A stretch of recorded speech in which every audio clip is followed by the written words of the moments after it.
Welcome back. Becoming a published author is fun. If that title confuses you, or you kind of wondering where I got the idea, why I use that title, I invite you to check out episode 8, and that will explain it.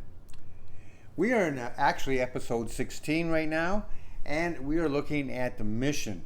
We could actually use a different word here. We could say purpose. I'm going to put that up there. What is the purpose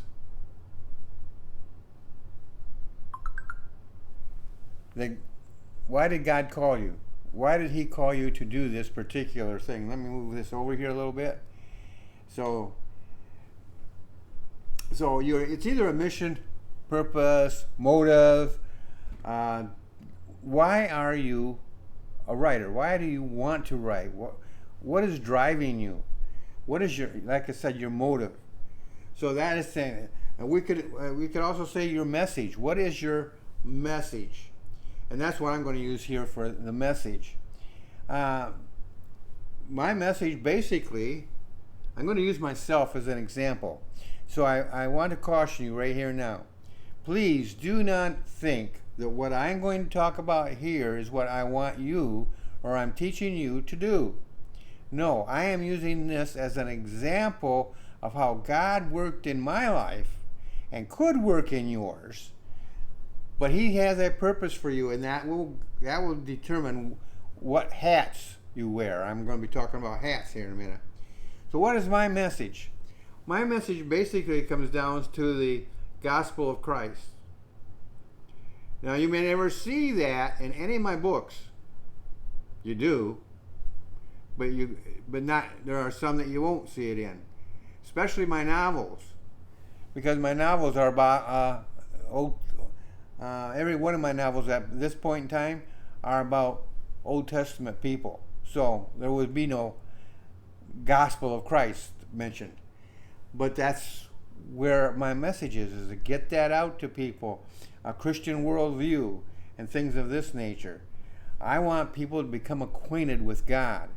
I want people to get acquainted with the Bible. I once had a person say to me that she had to look up the Bible to see if what I was writing about actually occurred. That's exactly what I want them to do. She didn't know that, but that is exactly what I want them to do. I don't care that they find out that it's fiction. I want them to get into the Word of God and find out what is true and what isn't. So, what we're going to do, I'm going to move this over a little bit more here just so you can see it all. So, first of all, I have, like I said, I wear many hats. And the first one I wear, the primary one I wear, in fact, I'm going to put 2 dots here so you know it's primary, is that of an author. And as an author, I am obviously writing and so forth like that. So to get the gospel out, the gospel of Christ, to get that worldview out there, the Christian worldview. So it's the first part is Christian.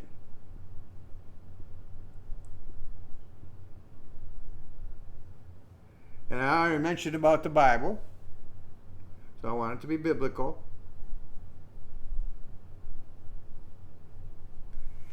Now, I might write a secular book. I have one out there that the Bible is not a story taken out of the Bible. It's a story taken out of American history.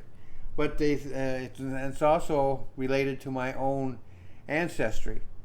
But the thing is this, that I want the story and some concepts and principles to, if I bring in a Christian principle, I want it to be biblical, correct, so forth.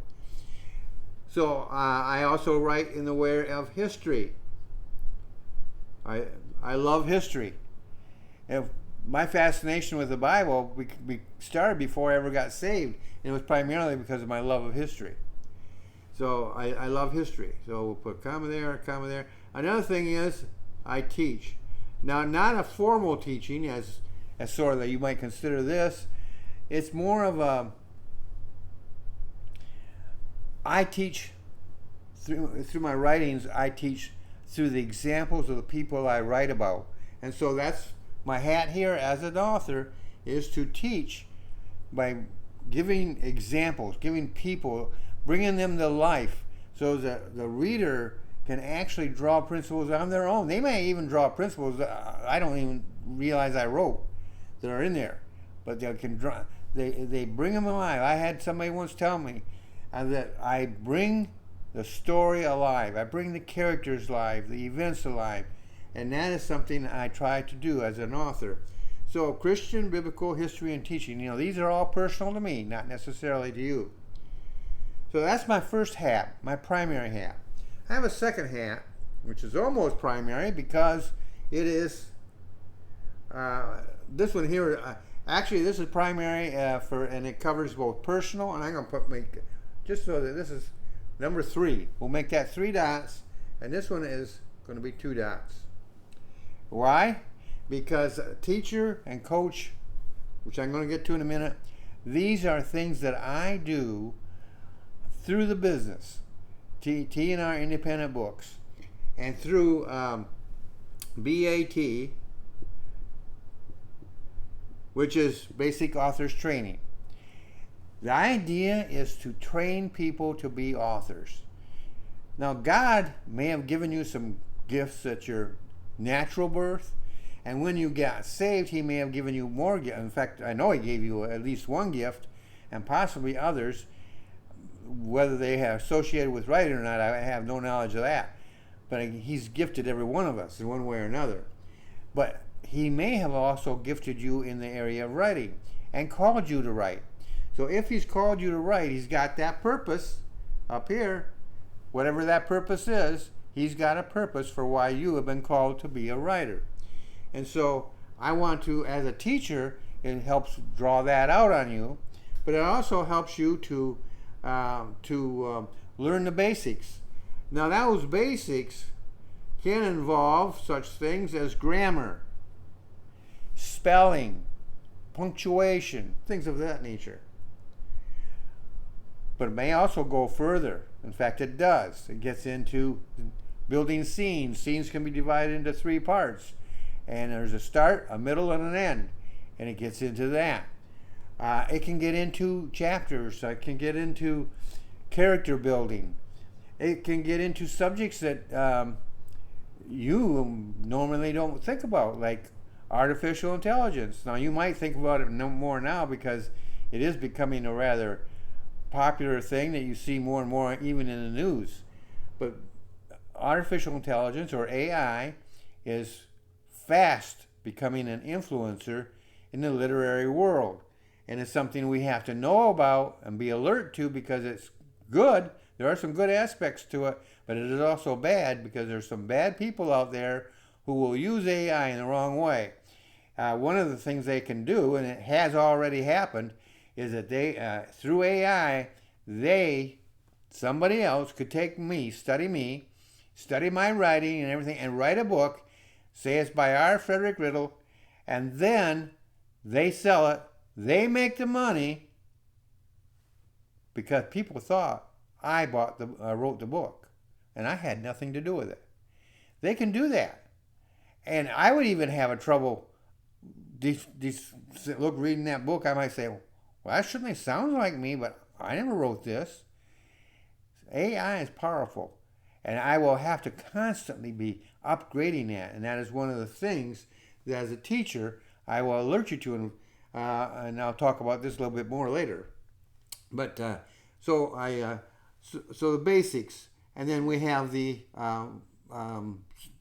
we'll just put down the serious, such as AI and that. Serious. So my goal is to make you a published author, and so that is what this whole thing is about, to be a teacher. It's a hat, and a very important hat that I wear. It's one in which God has called me to be, and I didn't start out as a teacher. I started out as a student.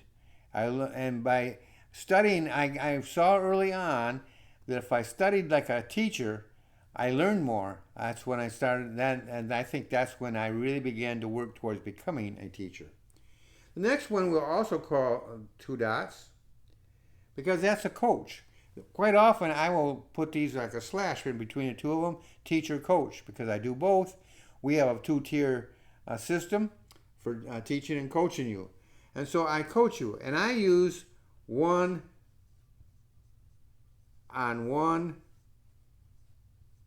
coaching. Well, what is that? What is one-on-one? It's live, for one thing. Well, no, wait a minute. I'm sorry. It's personal. It is personal. Now, there may be times in which I will have a group meeting of more than one student, but that's more the rare thing. Maybe like a seminar or something like that. I might do a seminar someday. But most of the time, it's one-on-one. And that can include a Zoom,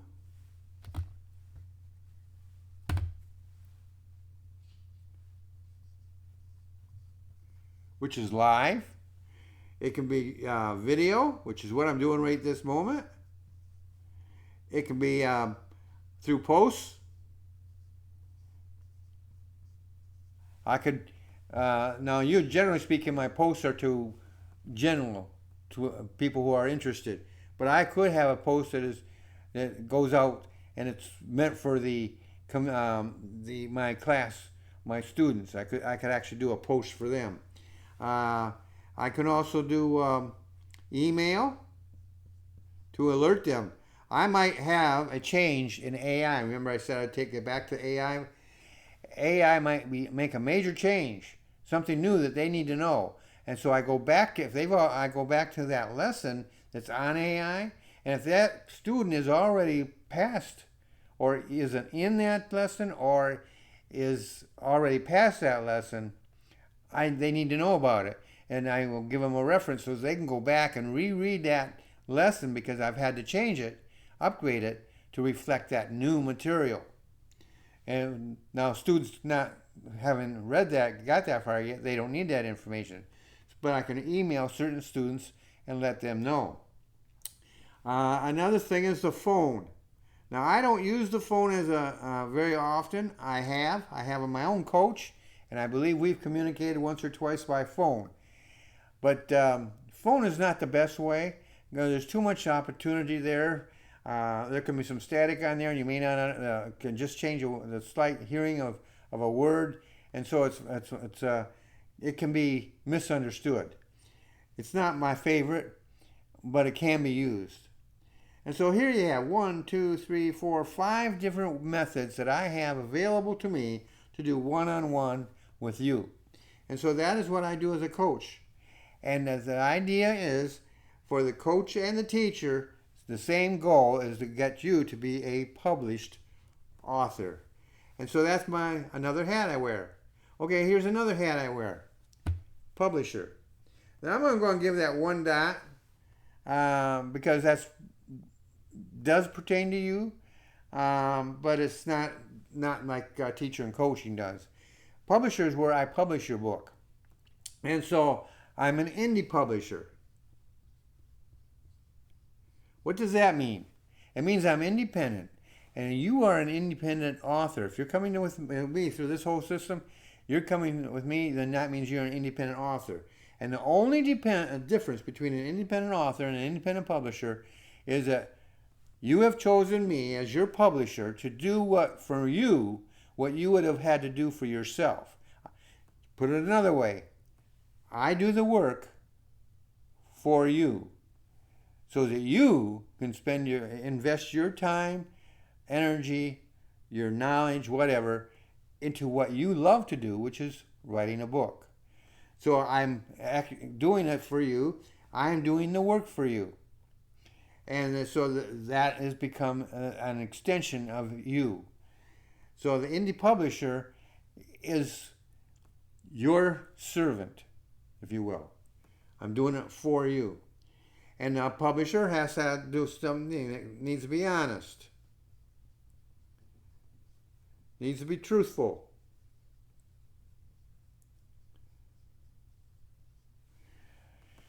And it helps well, basically that's it. Honest and truthful covers everything I wanted to say. Uh, those two things. If you find me honest and you find me truthful, um, how about the way I handle the payments, the royalties, and stuff like that. But so we'll just put down the word practice. How I practice, how I interact with you, how I take care of the business side of the relationship, and things of this nature. There's different things in which you would expect of me, and different things I would expect of you. So how we work together and things of this nature. It is a hat I wear. There are other hats that I also wear. We're not going to get into them, but because they don't necessarily deal with you. But these are just hats that I wear that God has called me to wear so that I can provide the mission that He's given me. So what is my mission? I mentioned it before, to get the gospel of Christ out. My mission is to not only get the gospel out, my mission is also to support the local church,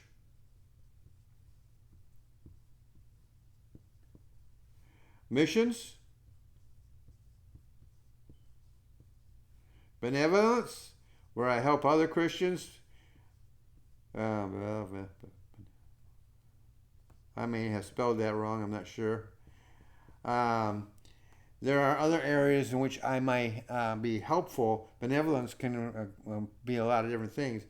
Now, God wants me to do these things. Well, to do these things, I need the money to do that, and the money comes through the business. Then this becomes a self-supporting ministry, not needing other people to give money towards it. It supports itself, gives the money out, it gives a word out to people, and therefore enables me to do what God has called me to do. God has called you to do something. There is a purpose why He saved you. He wants everybody saved, and He gives everybody a gift. And He calls you, everybody, every Christian that's ever lived, is living, or will live, God, well, when they get saved, they get at least one gift. We won't going to get into that. But the thing is that He's gifted you. He's called you. He has equipped you, or is equipping you, or will equip you to do what He wants you to do. And so this is something you need to work on, to develop. And if you aren't sure what His purpose is, then you need to get with Him, talk to Him about it. He's not into secrets here. There are some things He doesn't share with us, but one thing He does, if we really want to know what He wants us to do, and we ask Him with a genuine heart, He's going to help. He's going to teach you and show you what He wants to do. So if He saved you and called you to be an author, then He's got a purpose for you. That's it for today. Our next episode, I will see you there.